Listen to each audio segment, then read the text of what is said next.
Welcome to the Homeschool Show from North Carolinians for Home Education. I'm Amanda Wares, your host, and we have our co-host with us today, Melanie Willis. Hey, Melanie. Doing good today. Doing very well, very well. All right, so let's jump right into it. What do we have today? A few weeks ago, we had Capital Fest, and so Matthew was able to take a few moments with Dennis Riddell and have just a talk about his view with homeschooling and what his job is. And so we're going to listen to that, and then we're going to have a couple of questions from what we've seen on the internet. And then again, we're going to revisit some things about Thrive and just what things will look like as you arrive for the conference. Awesome. All right, let's check it out. We are at the Capital Fest 2025, hosted by North Carolinians for Home Education. And we're here talking with Representative Dennis Riddell, who just gave us a workshop, right? A little bit. A little bit. And he's been giving these workshops before, right? How many times have you come helped us out with Capital I think this Fest? may be the third or fourth time. Third? Okay, great. It's always a good day. And so let me start off by asking what motivated you to serve in this way for North Carolina? My primary motivation was the future of my children and what my generation was going to be leaving to their generation. And at the time, that was when the federal debt was only about $16 trillion. Now it's more than doubled that. And I just thought it was unconscionable that any generation would pass on such a debt burden to the next generation. It'd be like, I compare it to buying a beach house and charging it to your kids. You leave them holding the bag. And that was one among other issues I was also concerned about. The direction of just our nation. Seemed like we were forgetting who we were, what we were for. So that relates to your heart for your kids as a dad. And the other important part here in relation to us is that the Riddells homeschooled their kids. And in the same way, the motive, I know you have a great story, and we've captured that before on how you got to homeschool, but what really motivated you to want to choose that educational path? You know, you alluded to previous conversations. We sort of backed into it. It wasn't a come to Jesus kind of moment. Okay. It was really, we're not content with the school that was going to be available to us, the private school actually. And we had a difference of opinion over a rule that established the school as the ultimate authority as to where our children would go to school. My wife and I were both teaching at the school at the time, and our youngest was getting ready for K-5, and the school made it very plain that in the rules were this crazy rule about you had to have your children in this particular school if you were going to teach there, which is just a terrible violation of parental rights at their most basic level. And they gave us an ultimatum to either put our child in the school for the next school year, or we could not be hired again, and we didn't have to think about it. It was, okay, we'll see. So were your kids were currently enrolled at that time? No, I see. We had gotten a waiver from the school to do K4, a little bit of K5 at our home. Okay. And so you had started homeschooling. Yes. I see. So when it came time for first grade, that's when this all broke down. And it was God's wondrous work, and how he does things sometimes when we're looking at the front end, he's looking at the back end, and knowing which way he's pushing us. So it was kind of a slow, step by step, didn't have an epiphany. It was just, we need to educate our children the way we think is best. Taking nothing away from the school. The school is a great school, great teachers. But God had just given us a burden that we needed to do the homeschooling routine. So we did it year by year by year. Okay. Polly doing most of the work because my job, as I've mentioned, took me out of town quite a bit. And she gets the lion's share of credit for how the kids turned out, I think. But we ended up, all of them going through high school and different options for college after that. What have you enjoyed most about serving as a representative? You know, I used to think Congress was kind of where things really happened, but finding myself in the State House, I've been able to, I think, touch more people's lives for good and pass more bills than I would have if I was in Congress or even the U.S. Senate. So I've altered my opinion, thinking that those were the focus points for our nation, realizing that now the founders in their wisdom gave us initially 13 original states and 13 original state governments. And now we have 50 different governments. So you have 50 different laboratories to experiment with education policy, health policy, whatever, and see what works and what doesn't, rather than one huge blanketing federal demand or insistence. That was it. I think I have enjoyed the effectiveness that you can do at the local level. So one of the hot topics right now nationally among homeschool leaders is the fact that some states are trying to pass bills or scholarships or ESAs to offer money to homeschool parents. And of course the idea is, oh, you're taxpayers too and all of this. Our general position with NCHE has been no thank you. And so I'm just wondering what your thoughts are on homeschool, whether it's homeschool leadership or homeschool parents looking at those opportunities. Like there's a bill now that probably won't get anywhere, but it's basically trying to add homeschoolers into Opportunity Scholarship in North Carolina, adding some regulation. How do we think about that? For Polly and I, we've had that conversation a couple of different times. What if there was a voucher program? Would we take it? And we always came to the conclusion that no, we didn't want the state money. The educating of our children was our responsibility primarily. If we didn't make use of the options that were out there, then that was our decision. And we kind of sat down around the kitchen table one time when the last of the Mohicans kids were going through our school in high school, and figured out how many thousands, tens of thousands of dollars we had saved the state by homeschooling our children. And I thought, we can send them a bill for that. But tongue in cheek, we weren't interested in the stipend, any kind of program like that.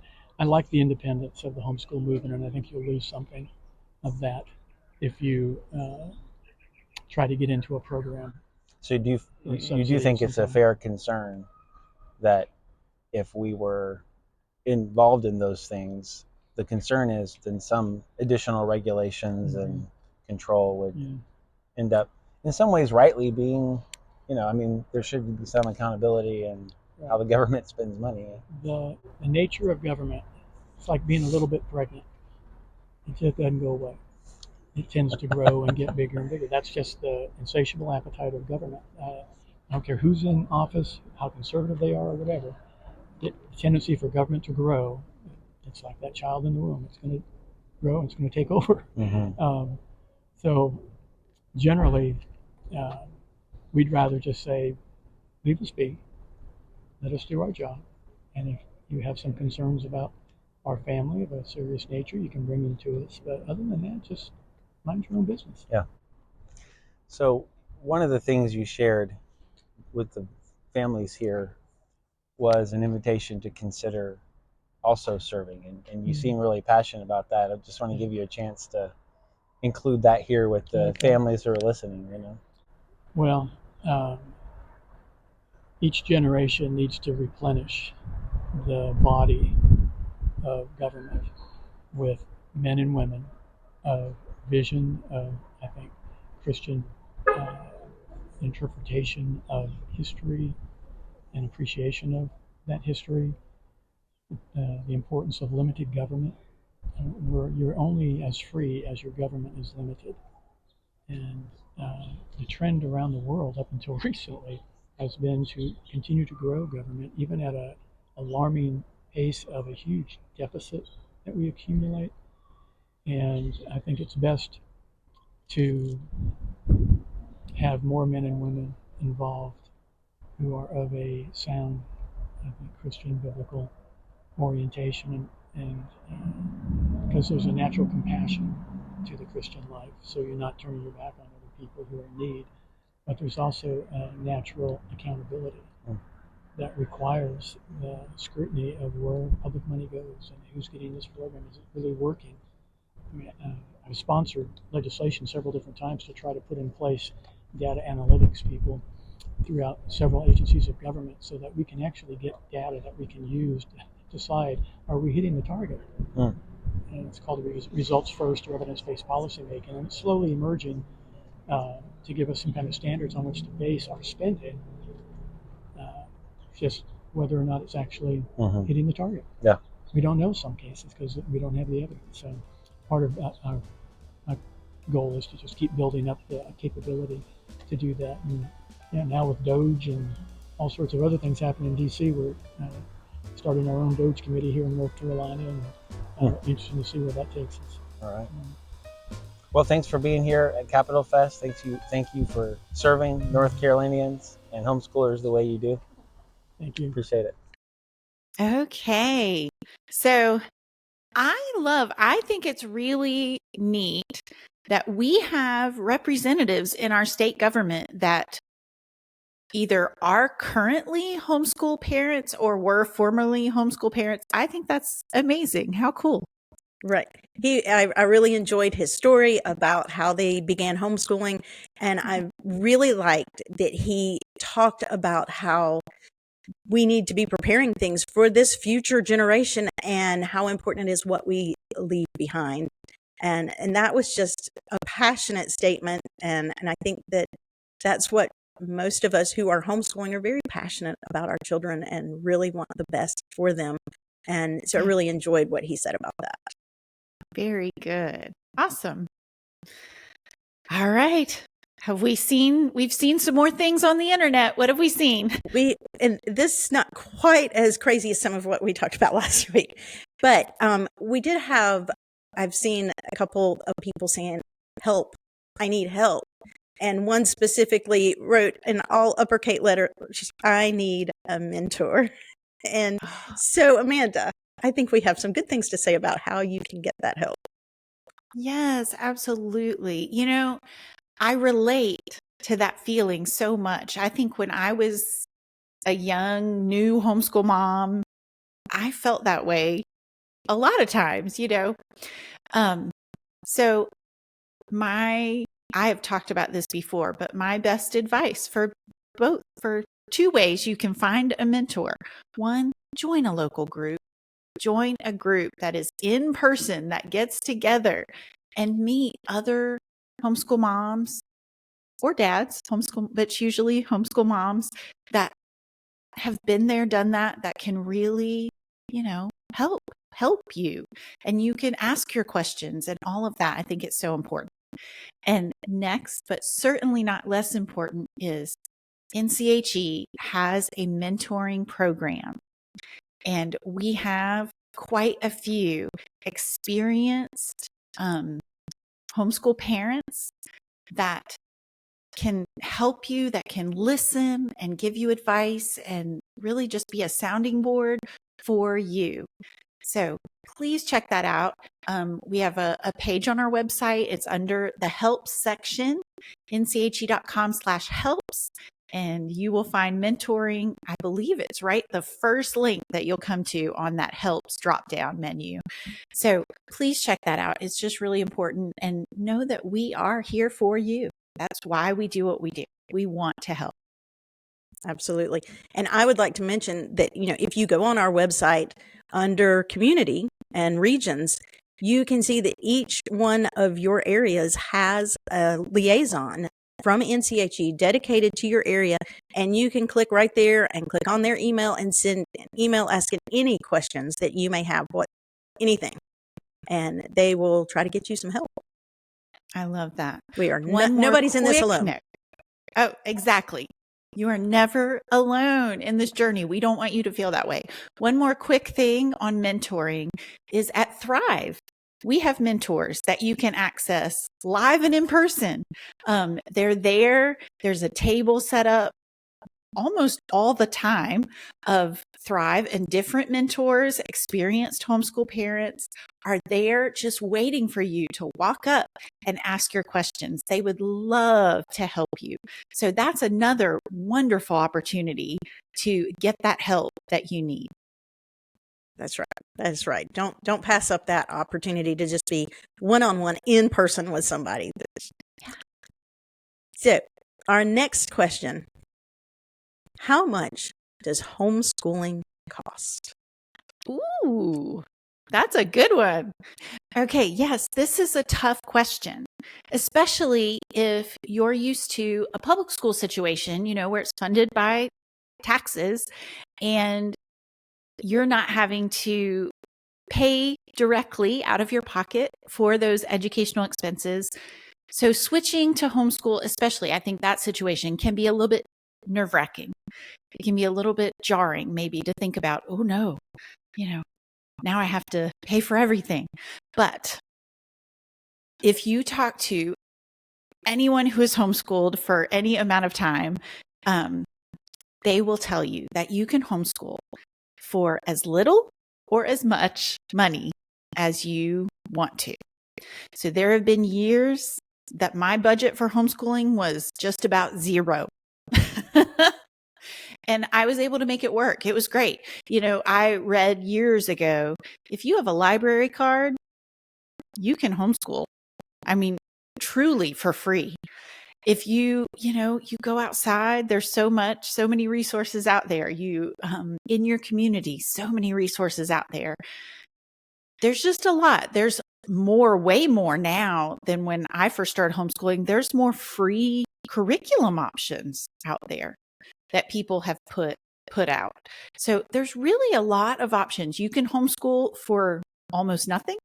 You can homeschool for thousands and thousands of dollars every year. It's really just what your budget is, what your desire is, to do. So Well, and that's what I would say about that. Would like to grow a little bit on what you were saying about the library, because what is the name of that program? 5 in a Row. That if you bought one 5 in a Row book so that you could learn how to utilize library books in just teaching every grade out of the same book, and all the different things that you can learn out of a library book, from math to art and history, just everything can be taught. And so if you spent, just a teensy bit of money and bought one of those books and then learned how to do that, you would be set for a very long time. And I'll say that for myself, we were homeschooling 6 at a time for quite a bit of our years. And the most I ever spent was probably about $600. And that was for all of them, not right for each one. So it really doesn't have to be insane. And, it's hard when you have to spend a chunk of money up front. And there's been times where I would just buy one class and then a little bit later buy another one. But ultimately, in the long run, I actually think that we came out cheaper than when we were utilizing public school for my oldest son for a while, because it was constant. Just the extra things, the fundraisers. There's a lot of extra in there that maybe you're just doing it a little bit at a time, but it really adds up after a while. And it became one of the things for me that was really tiring and mentally draining me to remember to even send the stuff in when it needed to be sent in. And it was just a constant, so ultimately I think that we came out better if we'd had all 6 of them in public school and having to do all the fundraisers and all the extras and all the whatever that we seemed like we were sending money for in all the time, that we're not having to do that now. We do extra. We pay to go on field trips or whatever, but I don't think it's near as much. So it just doesn't have to be that big of a deal. And once you start homeschooling and you see, do buy some curriculum and see how things are, you can pretty quickly learn how you can supplement and do things on your own without having to spend a huge chunk of money on curriculum. Absolutely. And even I know people worry about sports or co-op classes. I think in my area, maybe this isn't true everywhere, but in my area, I see so many parents, new homeschool parents, falling into this trap of thinking, oh, well, we have to take all these classes at this very pricey co-op situation. So we have to pay for all these classes and outsource everything, or we're not doing a good enough job. And that's just not true. It's just not. There are so many options and so many ways to find the different resources that you're looking for and the different opportunities that you're looking for. So that's right. That's right. Okay, so now, Amanda, we are going to move into our homeschool news this week. And again, we're going to kind of discuss some things about the Thrive Conference. We've told you everything from workshops to vendor hall stuff and teens and trades fair. But there's just those little things about getting there and how to do things once you get there. And so I want to ask you a couple of questions, Amanda, because I know you're on the team that helps put all of this together. And so the first thing is, we're driving into this busy downtown area. Where do we park? Oh, that is such a good question. And it's been 20 years now, but I remember vividly driving into Winston-Salem, where I rarely had been before, and trying to figure out, oh, where do I park? Oh, and how much is it going to cost? And all of that. It's a little intimidating. So in downtown Winston-Salem, there are a number of parking decks. There is one that probably the closest one is attached to the Embassy Suites Hotel, which is directly across the street from the convention center. There's one there. There's one on the other block, directly across the street from the convention center, another parking deck. There's one down the street. There's quite a few. And all of the parking decks, I believe, have either you can pay one price to just park and be there all day, or you can have an in and out fee if you're going to be leaving and coming back and all of that. So yeah, there is that. There may be a little further away. The further away you get from the convention center, if you don't mind hoofing it a couple of blocks, the further away you get from the convention center, the less expensive the parking gets. That's just a little tip for you. Yeah, the first year I went, we parked pretty far away, like several blocks down and several blocks over. But you figure it out. It just works. Exactly. It all really works. And so where do we stay? Where do you spend the night while you're staying in Winston-Salem? Yes.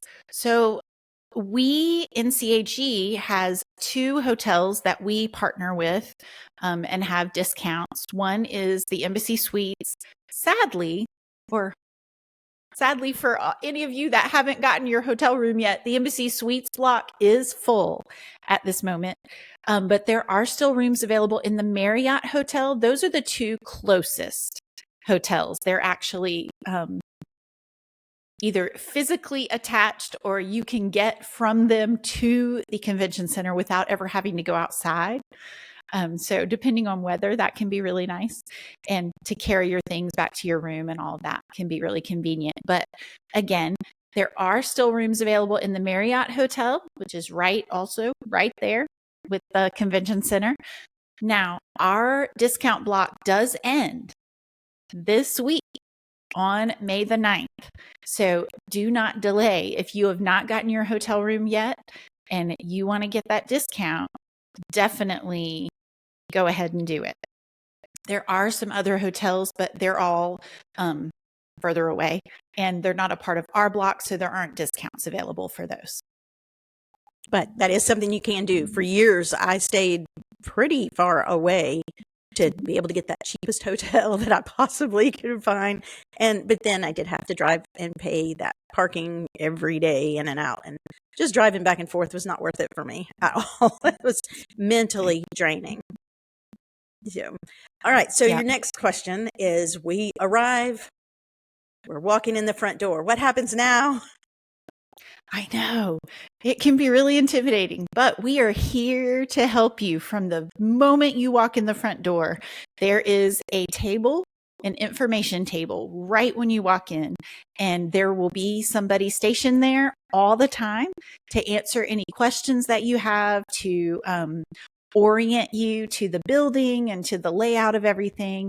And then as you keep walking, it's a long hallway.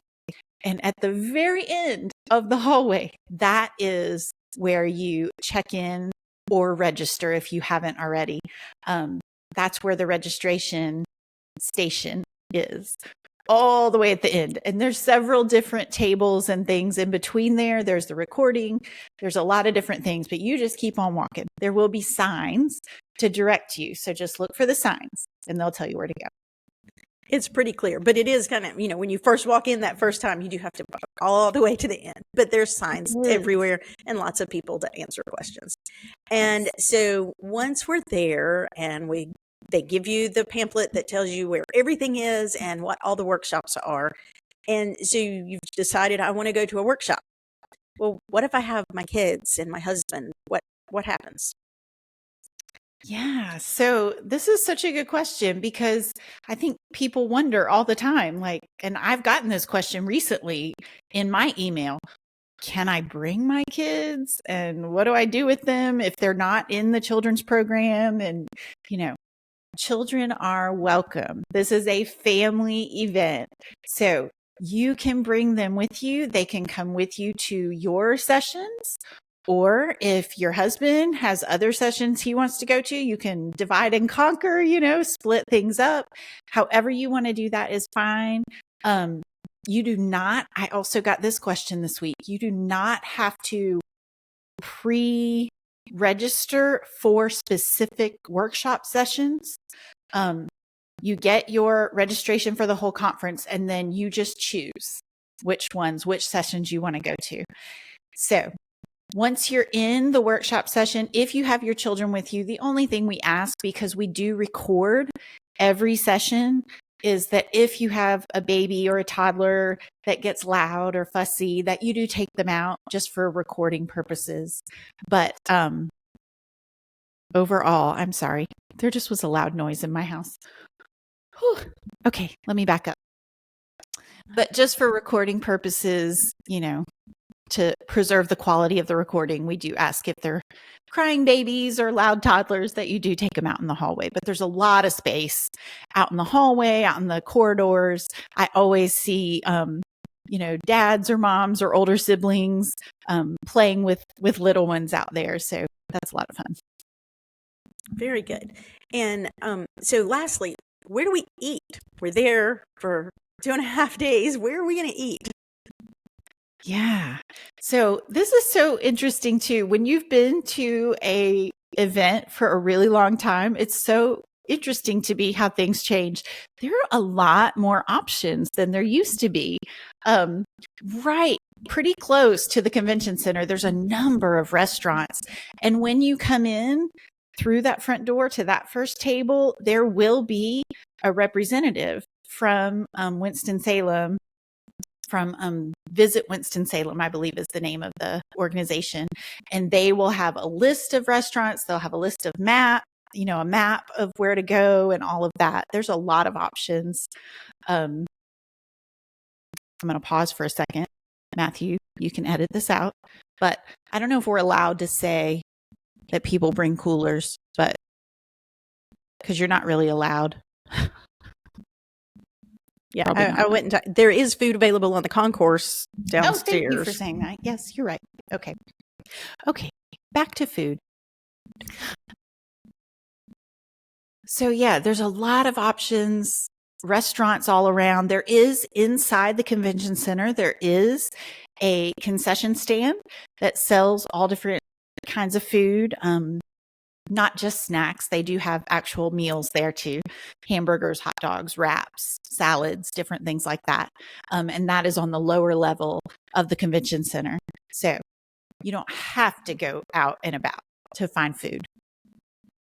I enjoy, because you can walk 1 block down the road and there's food. So I kind of enjoy getting out and doing that little bit of walking to get some food. Okay, yeah. So All Things Thrive here. Pre-registration for Thrive ends on May 15th. And you really, if you are coming, you want to pre-register because the price will be more when you get there and register in person. And so if you want that best price, you need to pre-register by May 15th. You can still, if you don't know, you're not sure if you're coming or not, you can purchase registration as soon as you get there without any problem. That's right. And that's all we have today. All right. So exciting. I can't believe that it's already May and Thrive is right around the corner. So just in a few weeks, we'll be seeing you all there. I hope we'll be seeing all of you there. But in the meantime, as always, we want you to keep homeschooling with confidence and joy. Bye-bye.